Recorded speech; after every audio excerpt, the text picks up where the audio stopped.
You know the saying, go big or go home? Well, MV Griffin did both. We're talking secrets, money, and a whole lot of drama. MV was an entertainment giant, but behind the scenes there's a life story juicier than the juice. Scripts. Come and find out the real story about his secret side, a mysterious link with Eva Gabor that will make you wonder and ask lots of questions. So many questions. Eva Gabor and MV Griffin, a love story or a cover up? Growing up and being interested in old-time American stars, I learned that some people in the entertainment world were so influential that things about them were often just whispers from start to finish. MV Griffin and his Agon sexuality controversy come to mind. Once upon a time, a famous TV star who became a big business owner had a secret that people kind of knew about but didn't talk about. Even the news didn't want to say much. It stayed as a rumor until not too long ago. The speculation and rumors that shrouded Griffin's life are as old as his career.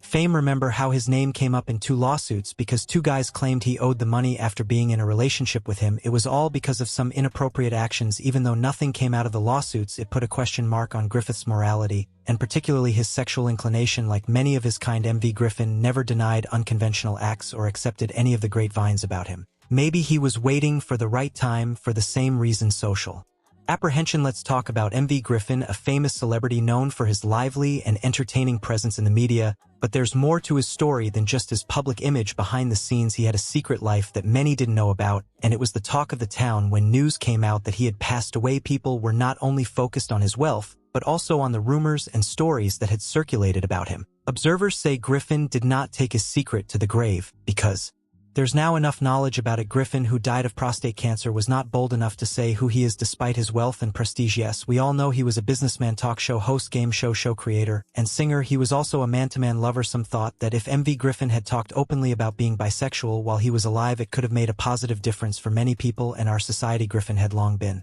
typed in Hollywood as one of them despite his regular public chaperone Eva Gabor. Before things got complicated, MV Griffin faced a lot of questions about his feelings towards people, but he never took it too seriously, and he used to answer with a joke. He once said, "You're asking an 80-year-old man about his feelings, get a life. I tell everybody that I'm a quarter sexual, will do anything with anybody for a quarter." He sure had a sense of humor. Even though Griffin was friendly and outgoing, he didn't really talk about a certain part of himself, and that's okay. Nobody would blame him for that, but it seems like something was always bothering him, like a little demon following him around. It's so disturbing that he had to die for the confirmation of what we all know was true. Merv Griffin was born in Samo, California in 1925. His mom and dad were MV Griffin Sr. and Rita Griffin. He had a big sister named Barbara, and they used to play hangman games together whenever they traveled. A game, he later said, inspired him to invent the game show Wheel of Fortune. Childhood as a piano genius exposed young Griffin to music taught by his aunt in the skill. Young Griffin loved classical tunes, though majored in pop songs that he thought were more satisfying. He started playing music at small gatherings and parties, earning a bit of money,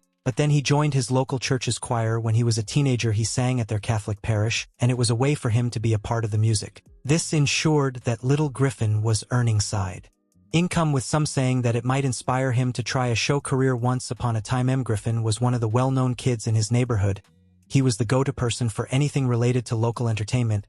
He even showed his business skills by getting other kids involved in entertainment too. When he got the chance, young and full of dreams, Griffin decided to leave his university studies behind. He did this because he had a strong desire to become an entertainer. Some say he just loved having fun and providing the same for others. His financial services inclined father would later convince him to settle for a bank tell career. I'm not exactly sure how many hours he spent at his boring bank job. On the day he quit in frustration, he found out about the tough situation that the people who had been working there for a long time were facing, and that's when he decided he had had enough. He tendered his resignation on the same day he began the job, trusting in his instincts. It did not take long before Griffin got a juicy opportunity to play a piano concert at KRFC radio station in San Francisco.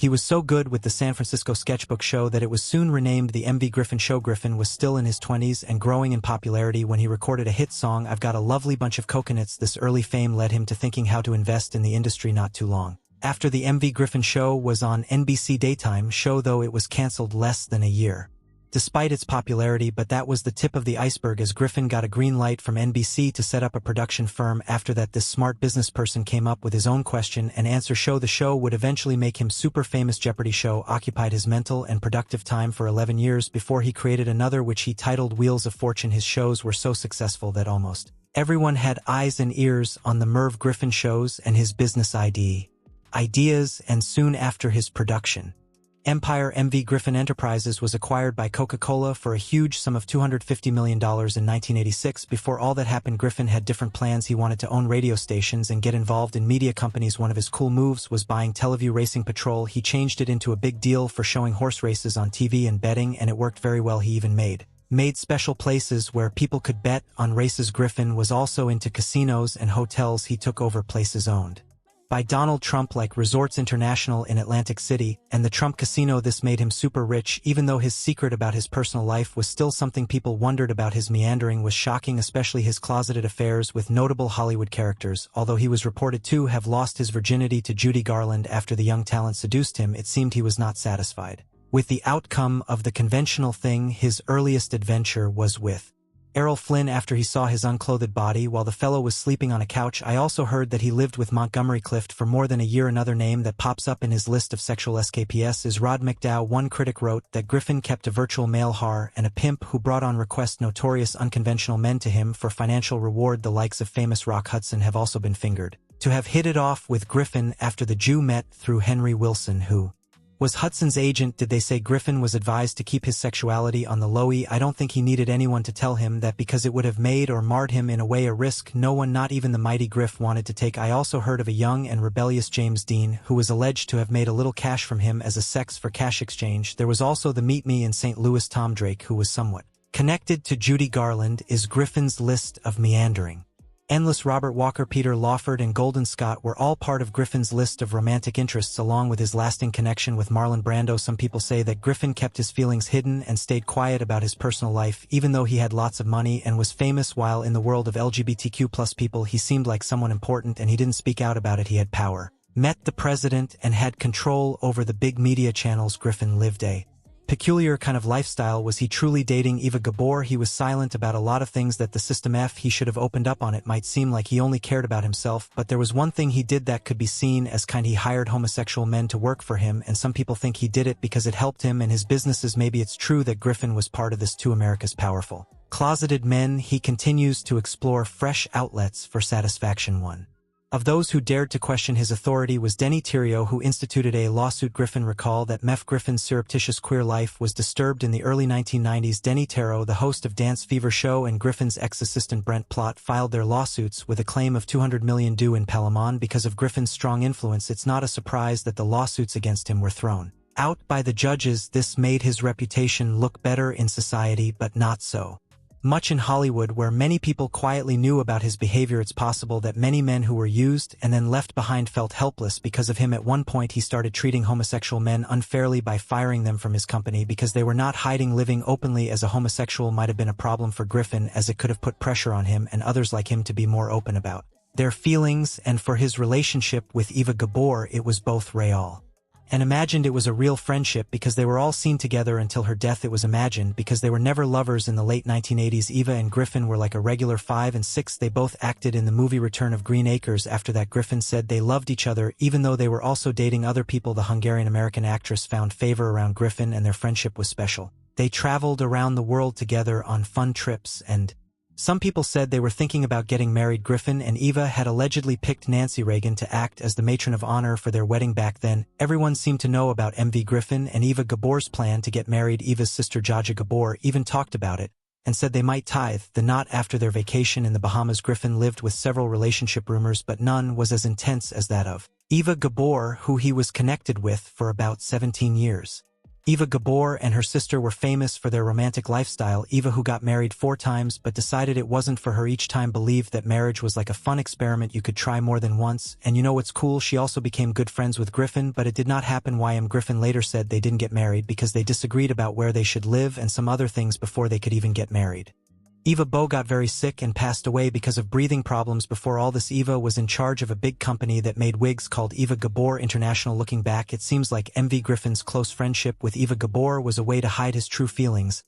He tried to keep his personal life a secret and stay away from nosy reporters who wanted to know everything about him. For years, he dodged answering his sexuality questions because he thought his private life was his business.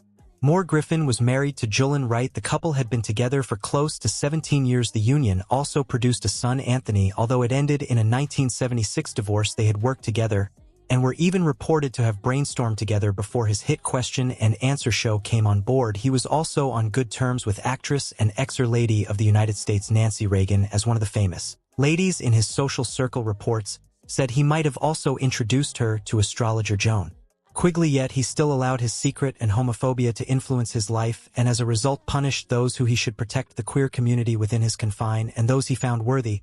He always manufactured lies and paraded as bodyguards. It was not clear how and why he found himself into such a life of secrecy, but a story was told of how the Merv Griffin show was so loved that fan clubs sprung up here and there. His audience particularly loved his voice. His fans, the report said, did not know that Griffin was bulky at the time, so on one occasion, a cute young girl fan had crashed into his studio and asked how she could locate MV Griffin, and after he told her, "I'm M. Griffin," the lady expressed surprise by asking, "You're MV Griffin?" and took to her heels out of the studio in disappointment, not sure how that affected his ways with women, but reports said he started losing weight because of the encounter, described as an all-knowing fellow who doesn't miss a beat and is simply one of the most astute businessmen. The remake and then readapted type of his Jeopardy show is still watched by many. Fans were thrilled when in 2001 TV Guide ranked the show second place in its list of the 50 greatest game shows of all time. Even his Wheel of Fortune has since become the longest-running syndicated game show in the history of American television. MV Griffin, who died of cancer at the age of 82, is scarcely remembered for his achievements that is too numerous to mention. Some of us are simply concerned with how he was able to stay closeted all through despite his apparent influence on the system he operated in. A lot of critics have assumed that if his kind of personality could not change the public perception of queer men with all his gregarious lifestyle, there seems to be little hope for future generations of queer living. Get ready for a mind-blowing journey into the secrets of Hollywood's golden era. You won't believe what we've uncovered about Spencer Tracy and the constant shame he carried. Intrigued? Your curiosity will be rewarded. Click play now to uncover the truth.